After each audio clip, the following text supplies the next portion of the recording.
I mean, a lot of guys that have helped, that part that gave the money and have been supporters. And, basically Fort Worth raised me as a head coach. There's a lot of people in my past that helped me get me to that point, but Fort Worth raised me. I mean, you've got businessmen that taught me how to handle things that didn't have anything to do with football. And so then you have coaches like Coach Darnell sitting up there that have always been somebody I've been able to call that'll make a difference. Coach Fran, which had a big win last week at Houston. You can go down the list of coaches that have touched my life, that gave me an opportunity when I fell, always picked me up. And so this happened because of a whole lot of people. This didn't happen because of me. Coaches, players, the trading packs, you need to look at those with all the senior classes. I don't know if any of you have seen any of them yet, but I mean, it's just awesome getting a chance to see all the senior classes and the players and see what they're all about. You get a chance to share with the staff. Eddie Williamson, you've got Jared Anderson, Chad Glasgow. You go down the list of guys that have been with me 12, 15 years. We've been through a lot together because it wasn't like this 15 years ago.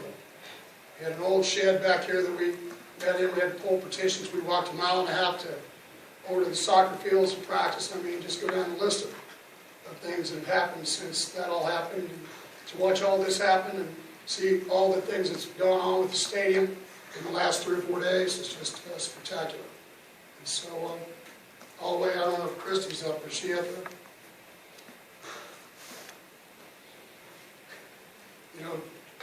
Down the hallway when I was a young coach and put up with me, I didn't get kicked out of the house. So, yes? When you picked that trophy up on the field and talked a little bit about it, I thought you had a little bit of a break in your voice. Was that a really... Oh, yeah, I mean, I was emotional. Let's don't tell my players that, so. There's a lot to it. Like I said out there, I mean, it's Fort Worth. I'm going to almost be here in a couple more years. Been here as long as I grew up in Roselle, Kansas. I was there 18 years. I've been here 15. So, this has become home. It's, as I've always said, I never say never, but I mean, it's obviously a lot of people have done a lot for me, and we've been very successful because it's all happened. And that includes the media, to be honest with you. I mean, I've learned from you how to handle situations, what to do, how to say it. You guys become my friends. You've got to write your stories the way you have to write them. But the bottom line to it is, it's become a family. So it's kind of neat to be able to share with everybody. You always sit up there. Everybody else it's in this room. So. When you talk about Casey tonight, he said that your FBS records were 17 for 17 and just looked really sharp. Don't tell him.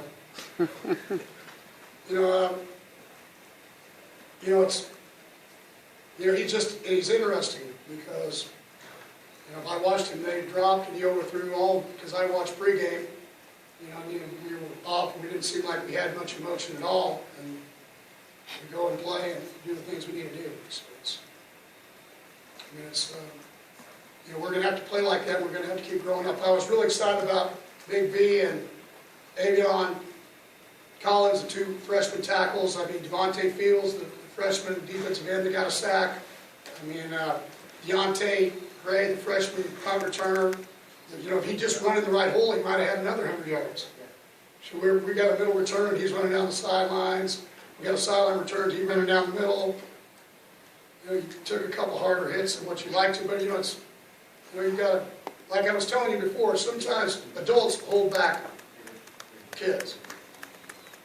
And I told him, I said, we don't have time for you guys to be freshmen. And so we got a lot of harder competition coming up here. Everybody else, we still didn't outscore Oklahoma State. And we held back, and as we always do, we started running the football. The twos played the whole second half, and we struggled a little bit with our organization. We've got Trayvon Boykin. You guys have been wondering what he can do. He can do a lot with his feet, but he needs to do a lot better job of command of the huddle and throwing the football. But there's a lot of positives that have been part of this. The person that probably, out of all of it, that probably has put up with more in the last 10 years is my wife. She's the one that has to listen to me when I come home. She's the one she's the one that's the good cop, and everybody at practice hates me. And she's the one, you'll get over it. He's trying to do what's right for him. I mean, those are the kind of things. I mean, I wouldn't be probably here, and I became a lot better coach when she allowed me to hang around. So you never change that. You kind of go through it. Like I said, it's taken a whole bunch to knock all the rust and all the rock off me. So I'm just glad that she still puts up with me. You talked about not liking what you saw in pregame where they looked a little sluggish, but what about the quick start that you did get off to? Well, that was, I mean, if you would have told me, I would have said, that we're going to intercept one for a touchdown, run one back, do all the things we did. The only guy that I wish would have got one more punt, I wanted to punt our freshman punter because he's the guy that will be eventually our starter. Kale, Patterson punted for us tonight the 2 times we did because I didn't want, just felt like as we went that he was getting nervous. But we'll take both of them on the trip next week and get ready to go. But it's we just got to keep improving. This group here is interesting. I guess they just fooled me because really I didn't think they practiced very well the last 3 days. Both Tuesday, Wednesday, Thursday. I think they were just bored. We just got to keep getting better and finding a way to win. We had a lot of tough competition ahead of us, but that's what we got in the conference for. We've been trying for 17 years to get back to this point. So we're not going to apologize to anybody for getting to that point. But we know that as we move forward, I watched Kansas State today play. I mean, I'm not sure they're not the team that played the best football up to this point that I've watched on TV of the Big 12 opponents. So I mean, everybody's gotten better. That includes KU. I don't care that they lost today; it doesn't make any difference. And they're a lot better football team, and they'll learn a lot from the loss, the last seconds, and get ready to go. How does Lee end up starting? Did he just get healthy enough to be the starter? Well, I mean, he has been. We've been trying to grow up Paul Dawson. We're doing Antonio Graves, and we played, I think, 6 or 7 linebackers. The only guy that's questionable is probably Trenton Thomas. His hamstring's a little bit. He tweaked it, and then Ross Forrest possibly got hurt on the one play went in. So I mean, we just got a lot of growing up to do. You